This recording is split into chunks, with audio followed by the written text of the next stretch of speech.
Students, let's start exercise 5.1. Question number 1 is, in which of the following situation does the list of numbers involved make an arithmetic progression and why? Okay, so list of numbers. So question number 1 from 1 is, the taxi fare after each kilometer when the fare is rupees 15 for the first kilometer. That means for the first kilometer fare is equal to rupees 15 and rupees 8 for each additional kilometer. That means if anybody goes the second the 2 kilometer, then 15 plus 8. So first let's solve this question and make the AP. Then after that check it. It is a arithmetic progression. Really it is arithmetic progression and why. Okay. So journey for the first kilometer rupees 15. If the 2 kilometer, then 15 plus 8. In the third kilometer, that means 15 plus 8 plus 8. Or you can write it 23 plus 8. That means second. Then after that fare of the another 1 kilometer, then 31. Then for the 4 kilometer, that means if anybody goes in the 4 kilometer, then 15 plus 8 plus 8 plus 8. Then 31 plus 8. That means 39.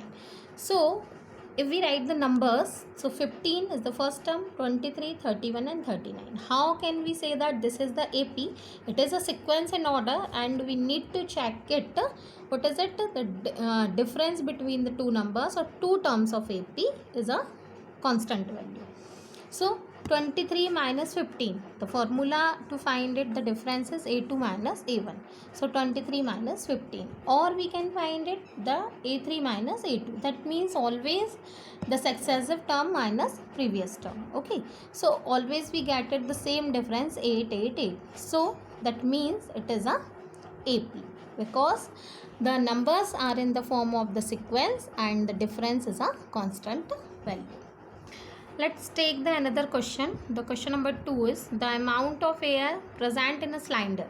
Okay, the amount of air present in a cylinder when a vacuum pump removes 1/4 of the air remaining of the cylinder at a time. Okay, so question is to be, so the amount of air present in cylinder, we take it as a x unit. That means x. Okay, any unit is there. Then in the second one, that means the question is, vacuum pump remove 1/4 of the air. 1/4 of the air of the remaining. So first one, the air amount of air is x. Then 1/4 of air is to be removed. That means minus. So x upon 4 or x 1 upon 4. Both are the same. 1 upon 4th part of the x. Okay.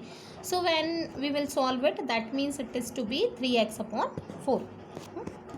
For the next one, that means 1/4 part of a remaining air in a cylinder. That means 3x upon 4. That means vacuum pump removes 1/4 part of a 3x upon 4. Okay, so after that when it will solve it, then we will get it 9x upon 16. Okay, this is the 4 4 is a 16 and 4 3 is a 12. So we write it all the terms in the form of, suppose the first is x, then second one we will get it 3x upon 4, then next one is to be the 9x upon 16. Okay, then a is equal to x. Okay, but we need to say that the difference is to be the constant value. So a2 minus a1. So a2, that means 3x upon 4 minus a1, and after solving we will get it minus x upon 4. Another time we have to be checked that. After that we can say that d is the constant or not. So a3 minus a2, that means 9x upon 16 minus 3x upon 4. This is the a1, then a2, then a3, is it? Now after solving we will get it minus 3x upon 16. The first time the difference a2 minus a1, that means minus x upon 4. When we will do a3 minus a2, it is a minus 3x upon 16.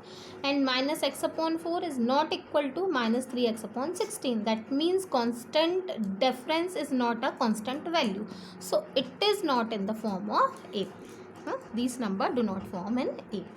So this type of, we will make the AP, try to make the AP by the given situation, and for the find out the difference. If difference is common, then okay, the number is in the form of AP, otherwise number is not in the form of AP. Let's come to the question number 2. In question number 2, write first 4 terms of the AP when the first term A and the difference is given.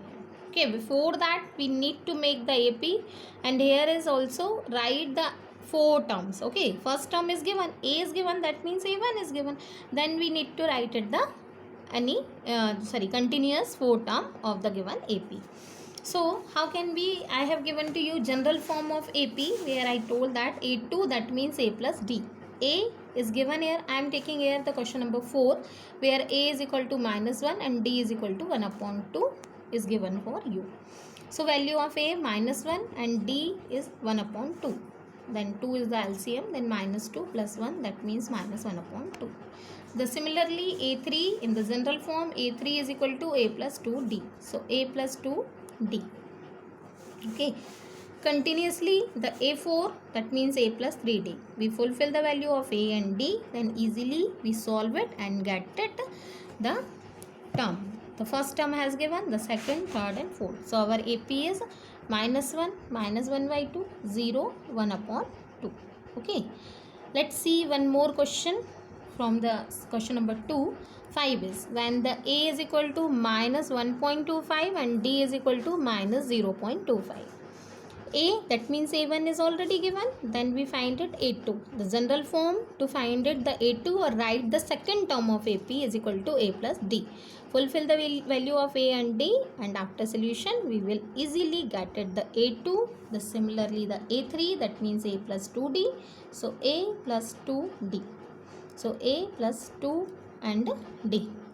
2D, that means the multiply 2 into -0.25, so 0.50 I will get it. Okay, so A3, the similarly A4, the general form of A4 is equal to A plus 3D. So A plus 3D, and by solving we will get it -2. So our term, the rest of the term, first term, the second one, the third one, and it is to be the fourth one. Okay, so it is very easy. Whenever given the first term and the difference, then easily we find out the another term of AP by using the general form of AP.